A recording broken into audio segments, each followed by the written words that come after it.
भाई इनका खत्म ही नहीं हो पा रहा है। हाँ शोएब क्यों लेके आए हो इन्हें कोर्ट? घूमने आए हैं, नेशनल पार्क है ना वो।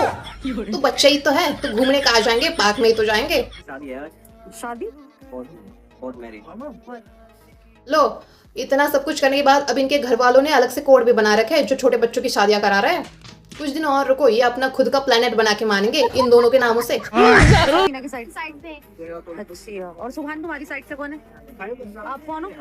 की साइड से ये है, उसकी साइड से वो है, और आप मोहतरमा जी बेगानी शादी में अब्दुल्ला, आप किसकी साइड से हो? वकीली हो गई हो तो उनको स्कूल भेजो, पढ़ाई लिखाई करवाओ ताकि अच्छे से वो असली वाली वकीली करते बैठे, ना कि आपके जैसे।